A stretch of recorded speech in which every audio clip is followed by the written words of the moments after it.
بسم الله الرحمن الرحيم. أعوذ بالله من الشيطان الرجيم. بسم الله الرحمن الرحيم.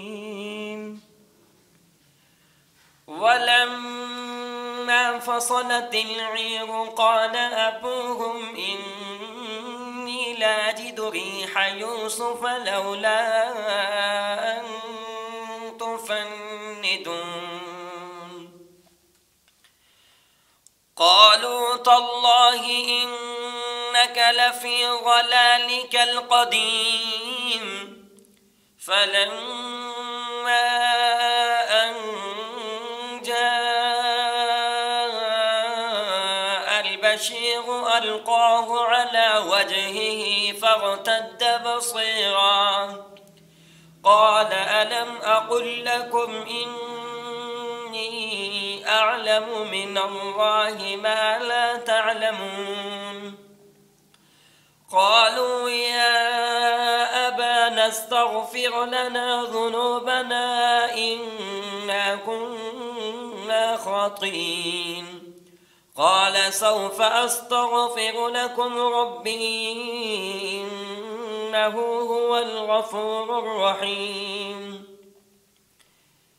فلما دخلوا على يوسف آوى إليه أبويه وقال ادخلوا مصر إن شاء الله آمنين. ورفع أبويه على العرش وخروا له سجدا وقال يا أبت هذا تأويل رؤياي من قبل قد جعلها ربي حقا وقد أحسن بي إذ أخرجني من السجن وجاء بكم من البدو من بعد أن نزغ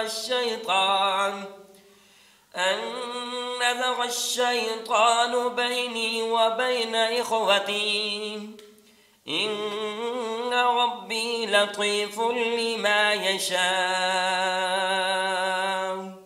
إنه هو العليم الحكيم.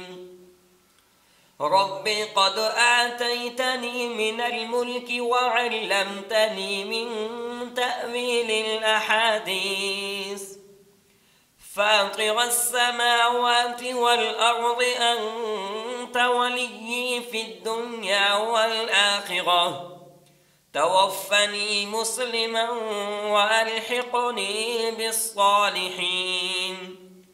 ذلك من أنباء الغيب نوحيه إليك وما كنت لديهم إذ أجمعوا أمرهم وهم يمكرون. وما أكثر الناس ولو حرصت بمؤمنين وما تسألهم عليه من أجر إن هو إلا ذكر للعالمين.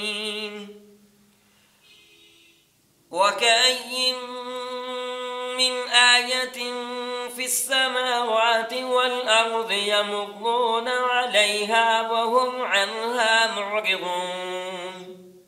وما يؤمن أكثرهم بالله إلا وهم مشركون. أفأمنوا أن تأتيهم غاشية من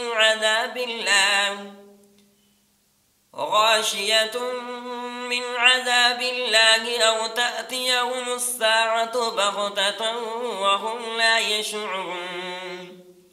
قل هذه سبيلي أدعو إلى الله على بصيرة أنا ومن اتبعني وسبحان الله وما أنا من المشركين. وما أرسلنا من قبلك إلا رجالا نوحي إليهم من أهل القرى أفلم يسيروا في الأرض فينظروا كيف كان عاقبة الذين من قبلهم ولدار الآخرة خير للذين اتقوا أفلا تعقلون حتى إذا استيأس الرسل وظنوا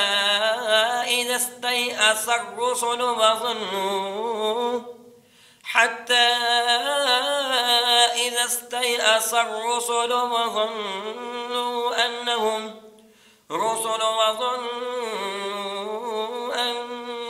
قد كذبوا جاءهم نصرنا فنجي من نشاء ولا يرد بأسنا عن القوم المجرمين لقد كان في قصصهم عبرة لأولي الألباب ما كان حديثا يفترى ولكن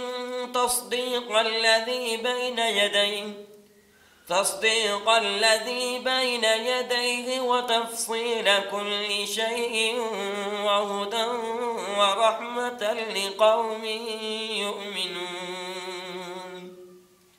صدق